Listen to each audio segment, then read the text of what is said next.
Brooke was a beautiful young girl who grew up in a happy and loving family.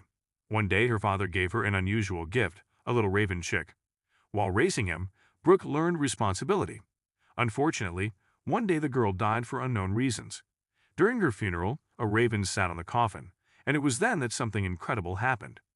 Brooke was only 6 years old, but she was strong, beautiful, and independent. She loved to spend time in the garden, looking at plants and insects. She ran, jumped, and played among the trees, scratched her knees, and generally spent her childhood cheerfully. Living in a small village in the UK, life was slow and quiet. Brooke's mother stayed at home to look after the house and her child, while her father was a sailor who often spent weeks, sometimes even months at sea. Brooke missed him very much and was always happy when her father returned.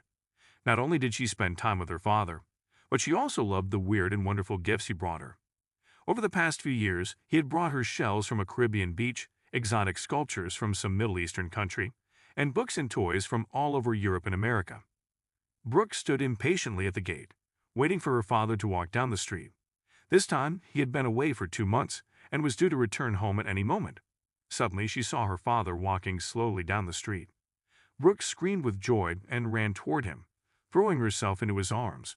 She hugged him tightly and kissed him on the cheek. But she noticed something. There was no gift.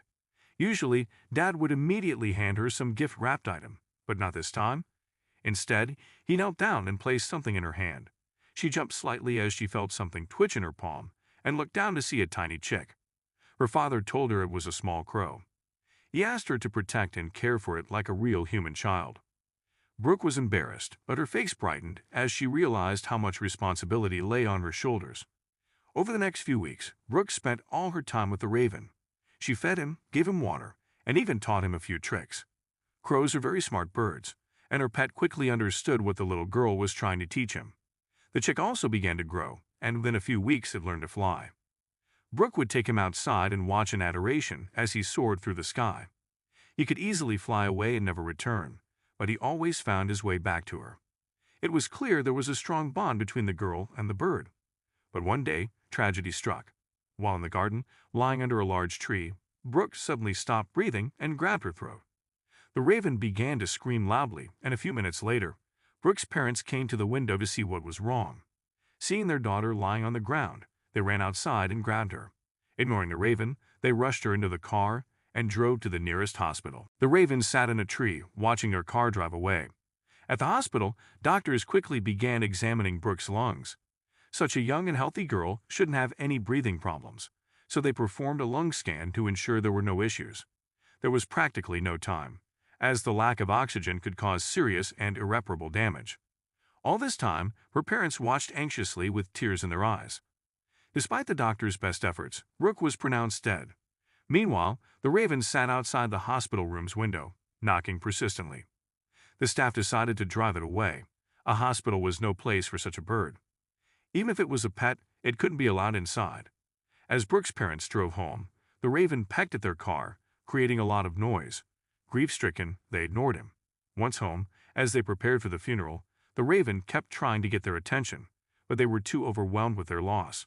On the day of Brooke's funeral, her parents, relatives, and friends mourned the little girl lying motionless in her small coffin. The lid was left open so people could say their goodbyes. In the coffin, she looked so fragile and innocent, like a precious porcelain doll. Many cried as they passed Brooke, stroking her face and kissing her cheek. The raven sat in a nearby tree, watching. Occasionally it flew up and circled over the crowd, making loud cries. Brooke's parents held their breath as the raven finally descended, landing on the coffin and looking curiously at its owner's body.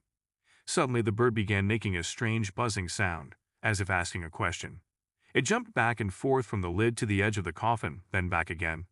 After a few moments, the bird began pecking at Brooke's body, as though trying to wake her. Although the sight was touching, Brooke's parents tried to shoo the raven away, understanding it must have been grieving in its own way. But the bird wouldn't budge and began pecking at her mouth. When her father approached to scare the bird away, it flapped its wings and flew reluctantly to a nearby tree, watching intently. Everyone's attention turned to the coffin, and they froze. Brooke was sitting up.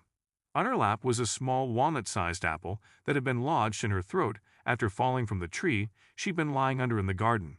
When she was rushed to the hospital, doctors assumed the problem was related to her lungs, so they only performed a chest X-ray, which showed nothing. They hadn't thought to check her throat. The lack of oxygen had sent her into a coma, and she had been wrongly declared dead, despite her ability to take shallow breaths. Brooke looked at her mother and father, who rushed to embrace her with tears of joy. Their daughter was alive. Shocked, they realized the raven had known all along. Its pecking at Brooke's face and mouth was its way of trying to remove the blockage. Thankfully, the bird had enough time to save her life.